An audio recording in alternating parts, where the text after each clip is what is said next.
Hello there, it's Amber here. I've made it my New Year's resolution to reach 21 subscribers on Patreon in 2021, and I need you, yes you, to help make that happen. We truly depend on the kind monthly contributions of listeners like you to help us keep our small independent operation going. So if you would have the means, we hope you'll head on over to our page at patreon.com/bndpod to see our tiers and subscribe at whatever level works best for you. Not only will you get perks like 2 extra episodes a month, early ad-free episodes, and access to our monthly newsletter, but you'll also help unlock special extra episodes on our main feed with every 5 new subscribers we add. Sound good? Then again, we hope to see you soon at patreon.com/bndpod. Later all.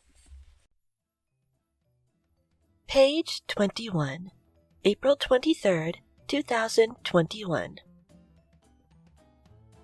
Hello all, my name is Amber, and I welcome you all to another edition of the Book Nerd Diaries, the podcast where I dive deep into the latest books I've crossed off of my endless to-read list.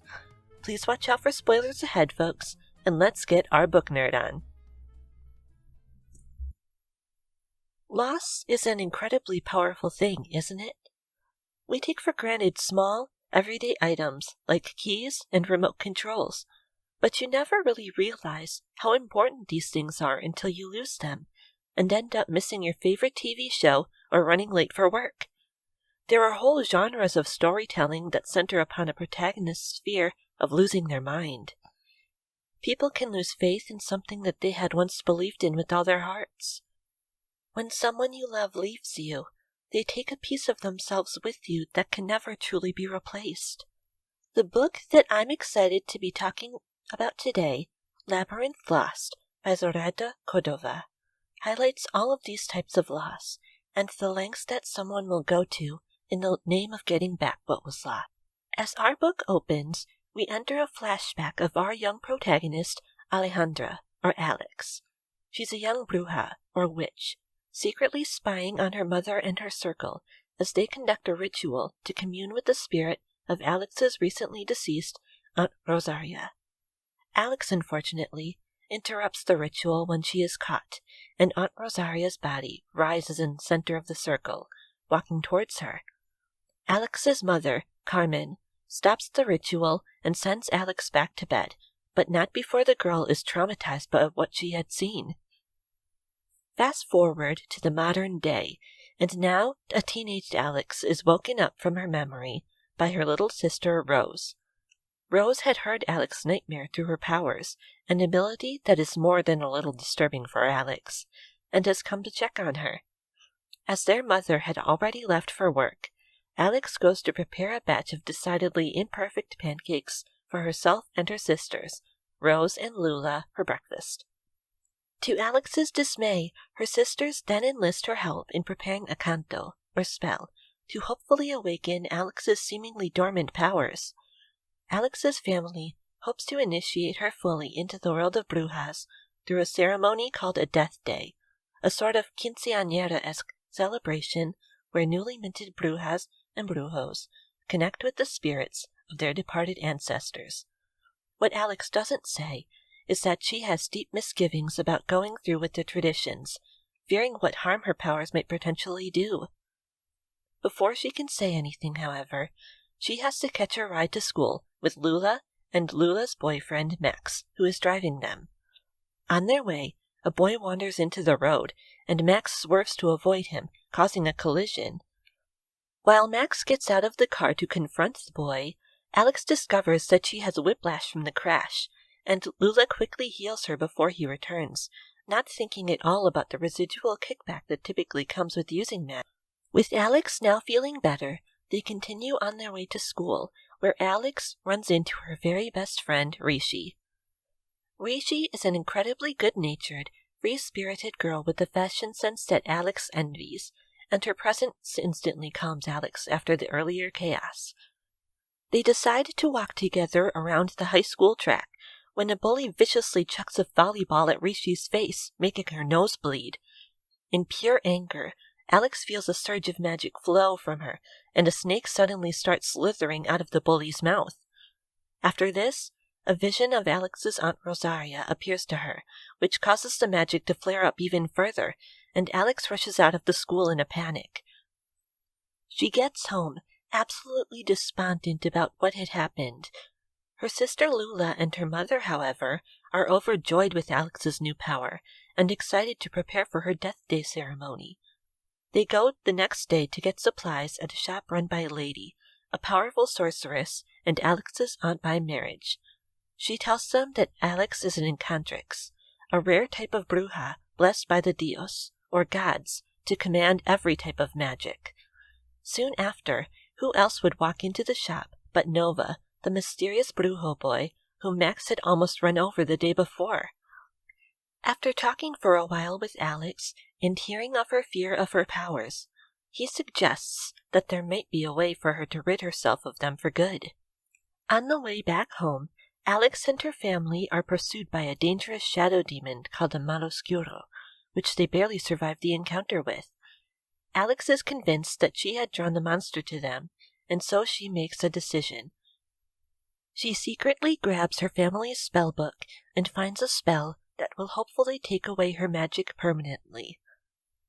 During her death day ceremony, she unleashes the spell, but she soon finds out that her actions have dire consequences. Her entire family, and everyone else who had been in attendance at the party, are all sucked into an ominous portal that appears in the room. Now completely alone, a distraught Alex is desperate to undo what she had done, and so she turns to the one person she has left, Nova. He informs her that her family are being held prisoner within a tree that lies at the center of a dangerous purgatory realm of the gods called Los Lagos. There are just a few hitches, though.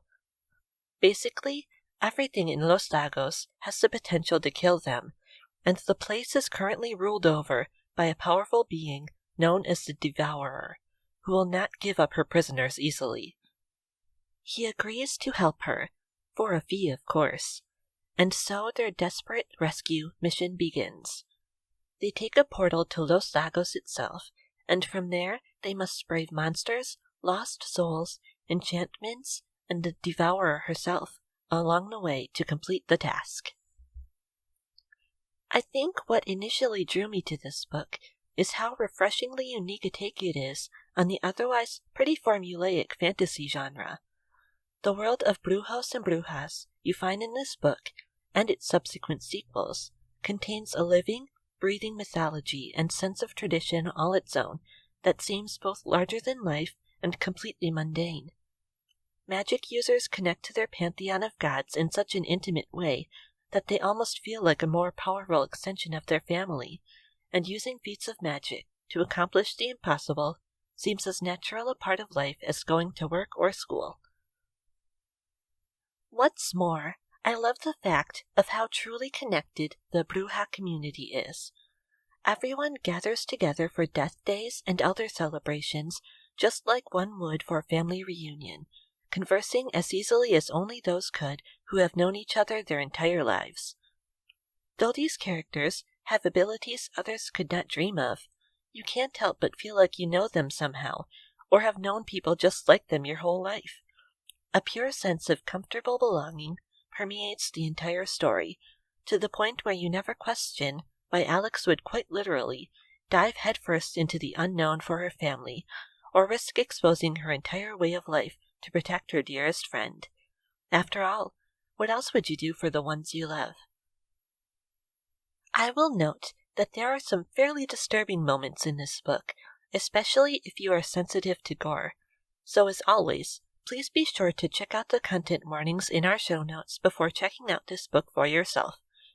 Self-care is always important after all. That said, I would highly recommend this book for anyone who loves modern-based fantasy mixed with high fantasy level world building and a good old dose of pure adventure for good measure. Labyrinth Lost is fun and heartfelt and crafted in a way that you can just tell how close the story is to author Zoraida Cordova's heart. Sure, romance is present in this story, but friendship, family, and even the writer's love for these characters are all just as important to making this book what it is, and I, for one, I'm very happy to have discovered this gem, even if I had to get lost in a labyrinth to find it. This concludes our main discussion for today, wonderful listeners, but fear not. There's still more show to come after this quick break.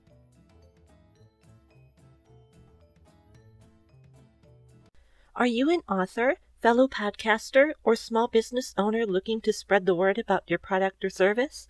Then let us help you. We offer a number of affordable monthly advertising packages in various price ranges.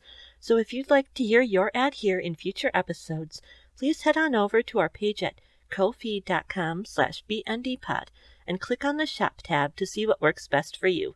Again, that's ko-fi.com/bndpod. Then click on the shop tab. We can't wait to work with you.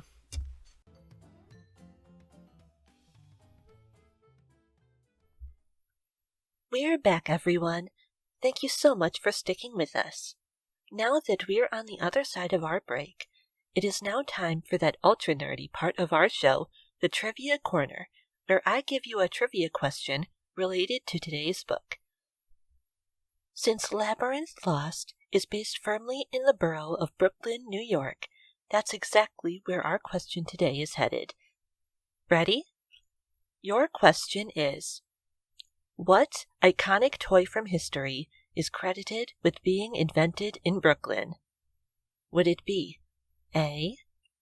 Legos, B. the Barbie doll, or C. the teddy bear? Your answer is C. the teddy bear. Brooklyn shopkeeper Morris Mitchum and his wife Rose are credited with creating the first teddy bears in homage to a bear that Teddy Roosevelt had reportedly refused to shoot on a hunting trip in 1902. Thus, everyone's favorite fuzzy childhood companion was born. My source for this question was freshorthodontics.com. With that, everyone, we have finally reached the end of our episode for today. Before I go, I just wanted to say thank you so much to Julie and Katie, aka one of the best sisters a podcaster could ask for being our incredible supporters on Patreon. Our little independent operation truly can't run without the kind monthly support of people like you. Also, I am very grateful to all of you out there for simply tuning in. It means a lot. If you'd like to help our community grow, please be sure to leave us a 5-star review on Apple Podcasts, share our posts on social media, or tell the book and podcast lovers in your life about us, as these are the very best ways to spread the book nerd love and help more people find us. Next week, Friday, April 30th, we'll have a brand new exclusive episode just for our dear $5 and $10 Patreon supporters, so we hope you'll join us if you have the means. And we'll be right back here in 2 weeks to open another page of the Book Nerd Diaries. See you then, folks! The Book Nerd Diaries and its associated shows are written, hosted, edited, and researched by me, Amber Wilchin. Thank you to Kevin MacLeod for the use of our theme song, The Show Must Be Go, and Sincerely Media on Unsplash via Anchor for our wonderful cover art. If you'd like to connect with us online, please feel free to give us a follow at Twitter or Instagram at BNDPod, Facebook at Book Nerd Diaries, or via our website at bndpod.wordpress.com. If you have any comments, questions, or suggestions for future episodes to send my way, please feel free to drop me an email anytime at bndpod@gmail.com. I'd love to hear from you. Until next time, everyone, please take care of yourselves and each other. Don't send your family into another dimension, and always keep on reading.